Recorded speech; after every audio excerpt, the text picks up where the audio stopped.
I once lost 19 years. Not 19 pounds, 19 years. That's heavy, 19 years of memories. And unlike losing weight, when you lose memories, you begin seeking to gain it all back again, plus more.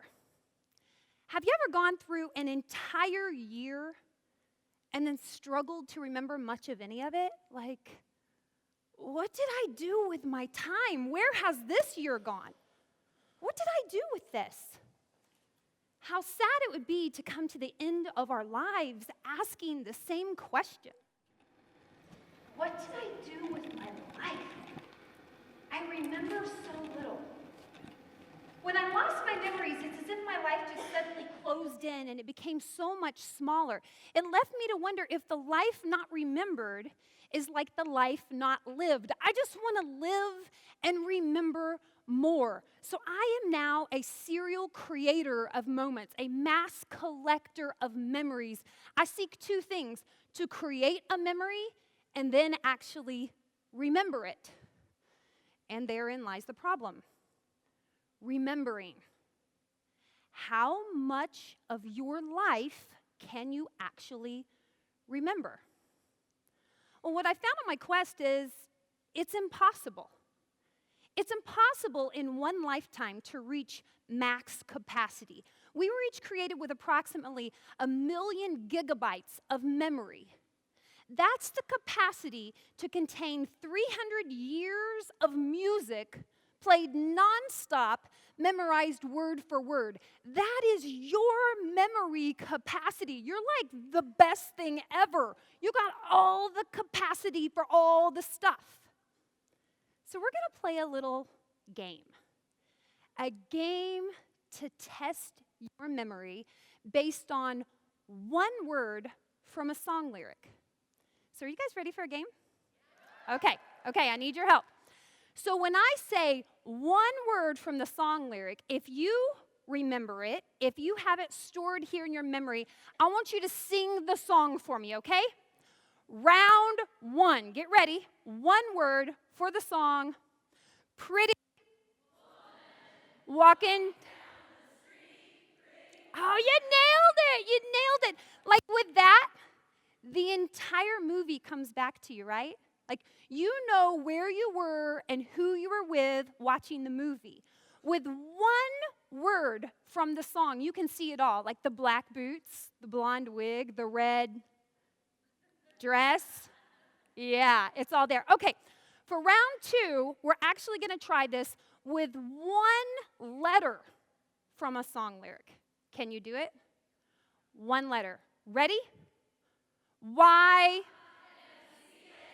And suddenly, what do your hands want to do? Like shoot up into motion without you even thinking about it. You can see in full color the game, the dance, the party where you were belting out YMCA, right? Okay, final round. This time, I'm going to give you one word from a song lyric with a bit of a dilemma. Multiple options. This word leads you to multiple options. Which song will you choose? So here's what I want you to do. The first song that comes to your mind when you hear this word, I want you to shout it out. Ready? Stop! Okay. So most of you were all like emotional, like stop in the name of love, all right? But some of you, there were a few of you that were stop, hammer time. And yet my people, like my sisters that grew up when I did, you were stop, collaborate, and listen. Isn't it funny how a song can take you back to an exact moment in time with the most vivid of details? Like the entire soundtrack to our lives is stored here in our minds. I was a 19-year-old newlywed when I had a massive stroke.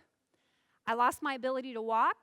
I lost the ability to talk, and I essentially lost a lot of memories from 19 years of life. Yes, I had a stroke, and it sucked. I give it exactly 0 stars out of 5. I would recommend it to nobody ever. But what's interesting is what I didn't lose were the lyrics to every song I ever knew. To my husband's surprise, I can sing every song on a 20-hour road trip without fail. Am I right, baby? Yeah, right? I can nail every song. How is that possible? Well, the Netflix documentary, The Mind Explained, shares research on how memories are actually formed, stored, and retrieved, and it uses 3 key elements: emotion, place, and story. So if you remember YMCA or Pretty Woman well, it's likely because of the emotion that you've tied to the memory of the song, the place you were when you heard it, and the story you've created around it. So using these 3 key elements for memory, emotion, place, and story, I discovered a way to regain the memories I had lost and intentionally create new ones. Photos. They say a photo is worth 1,000 words. Well, I would say a photo is worth about 19 years. After my stroke, I learned how to walk again. I learned how to talk again. And through the gift of my mom's photo albums, I regained my memories again. Like those priceless Polaroids held my memories, and now every memory I have is directly tied to a photo. It all came back through the gift of photos. And so life is freaking fantastic. Like, I'm alive and I can remember everything. And this is where my story takes another turn. As a young mom, the real threat of the next big stroke left me fearful of not only losing it all again, but potentially having my life cut short. So with that, I began planning to die well, because you don't want to die unprepared. In the process of just trying to die well, I learned the secret for me to actually living well. My plan was simple. I would continue living my regular life, and I would add the simple practice of taking a daily gratitude photo. One photo to mark each day of life, a moment of intentional gratitude. There's the emotion that said, this is worth remembering, like this place and this story, and click the photo. Now, my daily gratitude photos were like a double insurance policy. Should I lose my memories again, I would have this return ticket, and not a single day would be lost. But if I didn't survive this time, I would leave my family with this gift, the gift of remembering every day with me. I would be there in the photos and therefore in their memories. And well, I am still here, y'all. I am still alive. And my life, it is bigger and better because of 10 years of daily gratitude photos, never missing a single day. Now, here's what I didn't know. In the process, I was radically changing my life. Like, who I am has changed on the molecular level. According to a study out of UCLA, the act of gratitude changes the molecular structure of our brains. I rewired my brain. I began looking for beautiful moments in the middle of ordinary days, and I started finding them. Now, here's the thing. They were always there. It's just I had been too busy to notice them before. How many once-in-a-lifetime moments are you missing in your busyness and failing to create a memory? Here's a simple way we can change that. Start looking for moments that may never happen again. You know, there's a last time for everything. And sadly, we typically don't know it when it's happening. Like, stop waiting for vacation days or the days when you fit back into your jeans. Do you know how many things I used to miss waiting to fit back into my freaking jeans? Like, we got to stop that. Life isn't perfect. Life is messy and chaotic. And ladies, we all have those little things like chin hairs that grow in overnight that we just don't talk about.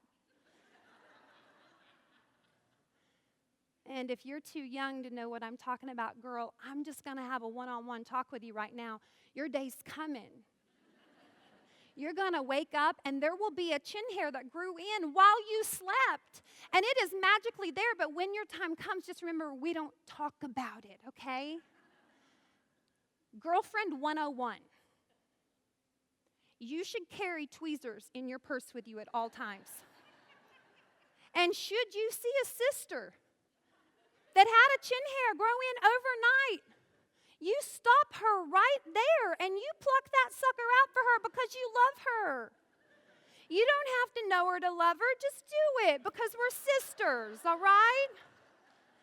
Men, no.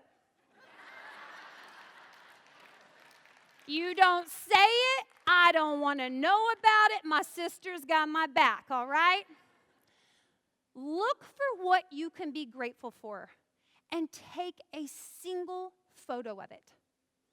By taking that photo in a moment of gratitude, you're not only sealing away that story and that place as a memory, but you're also training your brain to find more of what you want to see. When I started this simple practice 10 years ago of my daily gratitude photos, I just wanted to remember and be remembered. But my brain has been set to a permanent default of gratitude. And now I'm just surrounded by this abundance of opportunities to live. Do you want that? Here's how you can do this in your life too. At the base of your brain is a network of neurons called your reticular activator. Okay, I like to think of it as like your brain bouncer. Okay, at a nightclub, there's a bouncer at the door, right? Big old burly dude. You don't want to mess with him, all right? There's a bouncer at the door. The bouncer's job is to decide who comes into the party and who's kept out, right? Well, your brain is like this big old disco party with 400 billion bits of information knocking on the door for entry every single second. How many of you know there's a whole lot of stuff trying to come into your awareness, right? Well, your reticular activator, aka brain bouncer, actually decides what comes into your brain and comes into your awareness and what is kept outside as background noise, never coming fully into your awareness. You would go crazy if you became aware of everything. And so your brain bouncer is only allowing about 2,000 of the 400 billion bits of information right now access to your awareness. What does that mean? That means 99.9999% 99.9999% of what is happening around you right now, you are not even becoming aware of. Oh my goodness. What could you be missing? Like moments worth remembering, opportunities for fun and adventure. I just want to say, like, what if you're keeping out the good stuff on accident and you don't even know it? We must take our minds off of default, living as if we have more time than we really do. The truth is, we're all dying. All right, so come in close. Let's have that difficult conversation. Sit down at the desk with me, and I'm just going to tell you, you are dying. We all are. But not all of us are truly living. We can create big, beautiful lives right in the middle of ordinary days by intentionally seeking the things we want to experience and remember. And each photo I take is training my reticular activator to find what I'm looking for. And because I'm looking for it, I find it in abundance. So what am I looking for? Oh, I'm looking for moments worth remembering. I'm looking for proof that today I'm alive and I won't always be. So here's a photo to remember it. And just like a song can take you back to an exact moment in time with the most vivid of details, so can a photo.